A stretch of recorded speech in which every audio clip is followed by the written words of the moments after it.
Of the many famous writers who've come out of Appalachia, perhaps none is more beloved by the town that he called home than John Fox Jr.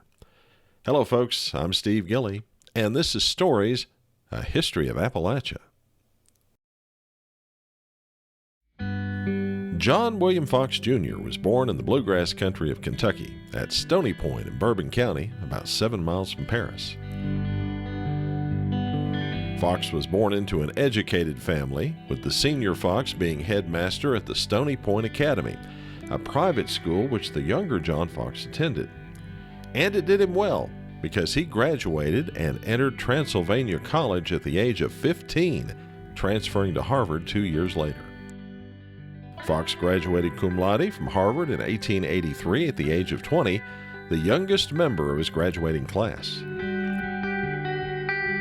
The young graduate decided on a career as a newspaper reporter, so he applied for and was hired at the New York Sun. There's an old saying, be careful what you ask for, you just may get it. Fox soon decided that day-to-day newspaper reporting was not for him. He became convinced that, in his words, as a reporter I was a failure. I hadn't the news sense. He also became sick at this time, which gave him the excuse to quit the Sun and return home to his family in Kentucky to get better. After recovering, John Fox Jr. moved to the coal fields of Jellicoe, Tennessee to work with his brother James, a mining engineer. It was in Jellicoe that Fox got his first look at the culture of the place he would later spend his life writing about, Appalachia. In the late 1880s, John Fox Sr. decided to invest in the new Appalachian coal boom and moved the family over to the boom town of Big Stone Gap to become involved in coal mining and real estate. In 1890, Jr. joined the family there and made it his home for the next 29 years.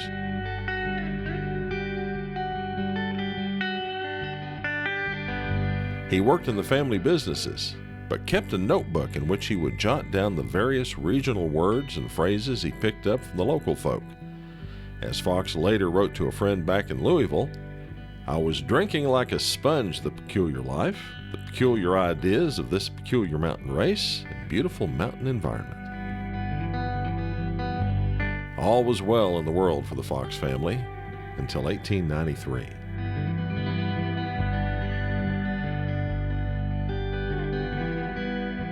In that year, the worst depression America ever experienced, except for the Great Depression of the 1930s, hit.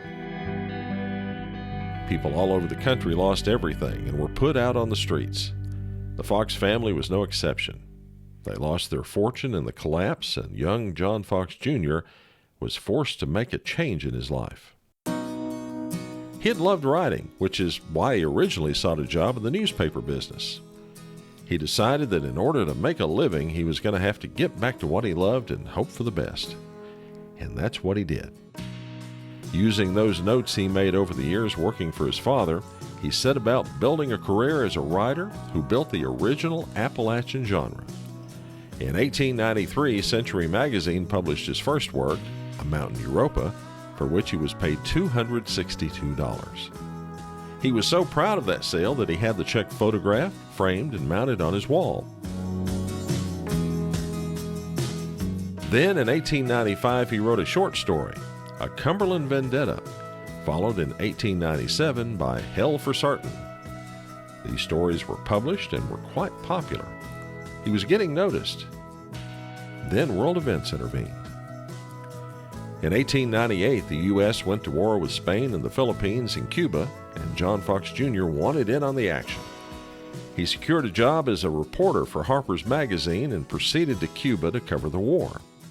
While in Cuba, Fox contracted what the newspapers called Cuban fever and was sent back to Big Stone Gap to recover. After the war in 1903, Fox published his first novel, The Little Shepherd of Kingdom Come. To say this book was popular was an understatement. This book was the first in America to ever sell more than 1 million copies. Then in 1905, war called John Fox Jr. again, this time to Asia. He was hired as a war correspondent by Scribner's Magazine to cover the Russo-Japanese War. He spent his time in this conflict in Manchuria, then a Japanese colony. While there, he was arrested on one occasion on suspicion of being a Russian spy, but was released. He returned to Big Stone Gap at the end of October 1904 and returned to writing about his beloved Appalachian Mountains. His second, most well-known novel was released in 1908, The Trail of the Lonesome Pine. This became the second book in American history to sell at least 1 million copies, and both The Trail of the Lonesome Pine and The Little Shepherd of Kingdom Come eventually sold more than 3 million copies total. The same year he released The Trail of the Lonesome Pine, Fox married for the first and only time to an Austrian opera and musical comedy star, Fritzi Schiff. Schiff was adored in her native Austria and was considered one of that country's best-dressed women, and Fox's book was dedicated to her. Alas, the marriage was not to last. The pressures of stardom, combined with life in a small Appalachian town, caused them to drift apart, and they were divorced in 1912. They had no children. Meanwhile, John Fox's true children, his literary works, were doing just fine. The Trail of the Lonesome Pine was made into a play, then a movie in 1916, again in 1922, and finally a full-color sound version in 1936 starring Henry Fonda.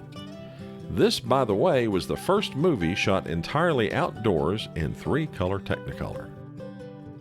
An outdoor drama, one of the first in the nation, was created from The Trail of the Lonesome Pine and is performed every summer in Big Stone Gap on a theater set next to the June Tolliver House on Jerome Street in town. It's the official outdoor drama of the Commonwealth of Virginia.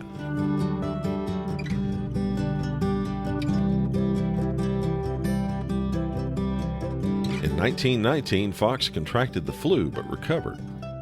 He then decided to take a fishing trip where he caught pneumonia and died at his home in Big Stone Gap in June.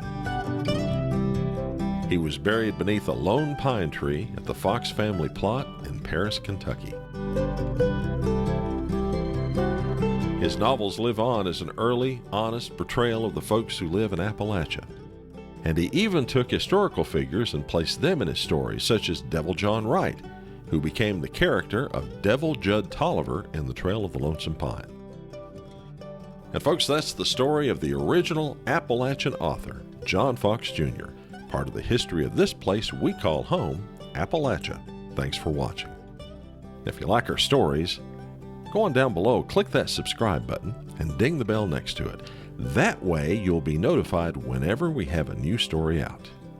We'd also appreciate a thumbs up too if you don't mind. Again, thanks for watching.